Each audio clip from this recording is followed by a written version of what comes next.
రాష్ట్రానికి వర్ష సూచన జారీ చేశారు వాతావరణ శాఖ అధికారులు. ఇవాళ్టి నుంచి రానున్న 5 రోజుల పాటు వర్షాలు కురిసే ఛాన్స్ ఉందన్నారు. ఈ నెల 7, 8, 9న పలు జిల్లాలకు హెవీ రెయిన్ అలర్ట్ ఇచ్చారు. ఉరుములు మెరుపులతో కూడిన వానలు పడతాయన్నారు. ఇవాళ సిటీలోని పలు ప్రాంతాల్లో వర్షం కురిసింది. కొన్ని చోట్ల మోస్తరు వర్షం పడింది. అక్కడక్కడ భారీ వర్షానికి రోడ్లపై వరద నీరు చేరి వాహనదారులు ఇబ్బందులు పడ్డారు.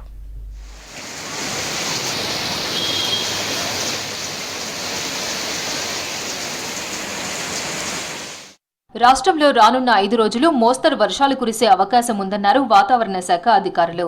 తూర్పు మధ్య బంగాళాఖాతంలో ఏర్పడిన ఆవర్తనం కారణంగా రాష్ట్రంలో తేలికపాటి నుంచి మోస్తరు వర్షాలు కురుస్తాయన్నారు. రేపు ఉరుములు మెరుపులతో పాటు గంటకు 30 నుంచి 40 కిలోమీటర్ల వేగంతో ఈదురుగాలులతో కూడిన వర్షాలు అక్కడక్కడా కురిసే అవకాశం ఉందని తెలిపారు వాతావరణ శాఖ అధికారులు. ప్రస్తుతానికి చూసుకున్నట్లయితే మనకి తూర్పు మధ్య బంగాళాఖాతంలోని ఒక ఉపరితల ఆవర్తనం, ముఖ్యంగా దక్షిణ కోస్తాంధ్రాని వెంబడి ఒక ఉపరితల ఆవర్తనం అయితే ఏర్పడడం జరిగింది. ఈ ఉపరితల ఆవర్తన ప్రభావం వల్ల 2 తెలుగు రాష్ట్రాల్లో కూడా మనకు మోస్తరు వర్షాలు నమోదవుతూ వస్తున్నాయి. ముఖ్యంగా తెలంగాణ రాష్ట్రాన్ని చూసుకున్నట్లయితే ఈ 2 రోజులు తెలంగాణ ఈ 2 రోజులు కూడా మేఘావృతమైన వాతావరణం ఉంటూనే మోస్తరు వర్షాలు రాష్ట్రంలోని అక్కడక్కడ చాలా చోట్ల కురిసే అవకాశం అయితే కనిపిస్తుంది.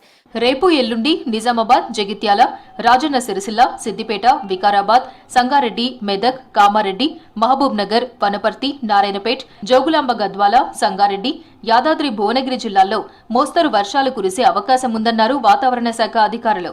ఈ నెల 9న ఆదిలాబాద్, నిర్మల్, నిజామాబాద్, వికారాబాద్, సంగారెడ్డి, మెదక్, కామారెడ్డి, మహబూబ్ నగర్, నాగర్ కర్నూలు జిల్లాల్లో ఉరుములు మెరుపులతో కూడిన భారీ వర్షాలు పడతాయని హెచ్చరికలు జారీ చేశారు అధికారులు. ప్రస్తుతానికి ఇంకా మనకి ఈ మాన్సూన్ ట్రఫ్ అనేది ఉత్తరాదినే ఉండడం వల్ల ఆశించినంతగా అధికంగా వర్షపాతం నమోదవకపోయినప్పటికీ, వైడ్ స్ప్రెడ్గా నమోదవకపోయినప్పటికీ